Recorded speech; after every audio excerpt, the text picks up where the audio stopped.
through it.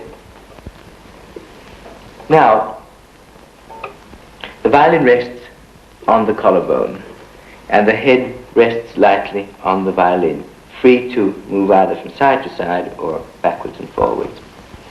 The reason for that is to leave the shoulder quite free. You can see how the shoulder can move that way.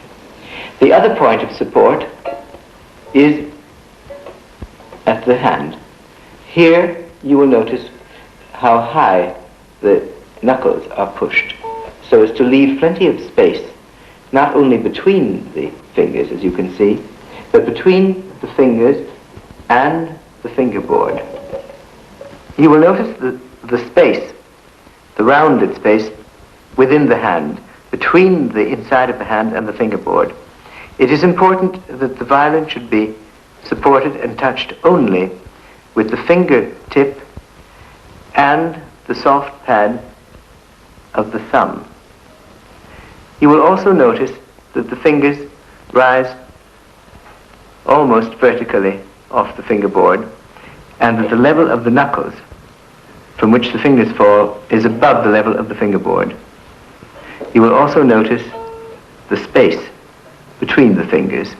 They should be trained to fall naturally, equidistant from each other.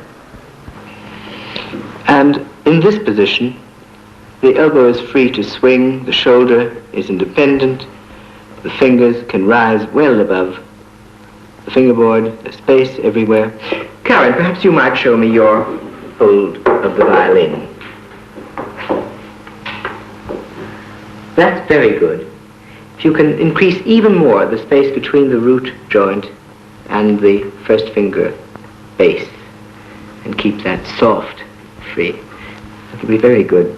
Thank you, Karen. Now, to begin to find this hold, I think it is best to start with the violin hanging from the collarbone and the head, and see if we can keep the shoulder free. At this point, everything is hanging and relaxed, and the shoulder, as you will see, is not concerned with the support of the violin. It can be moved away, can be quite independent of the violin. To raise the violin, let us put the thumb on one side of the neck and the second finger on the other, not all the way down, because at this angle, with the hand closer to our body, it's easier to raise the violin and to hold it up.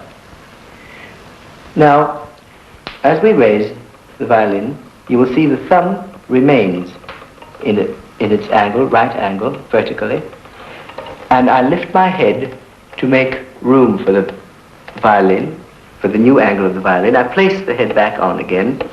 All the while, as the violin has been coming up, we have been creating more and more room for the whole arm, which is now quite free. The violin is resting on the pad of the thumb, which is still nearly vertical. I'm not allowing the thumb to support the violin from below the neck, nor to fall into the crook between the fingers, nor do I bring up my shoulder to hold the violin, because then I would lose all the freedom I have been creating with the shoulder free. Perhaps an easier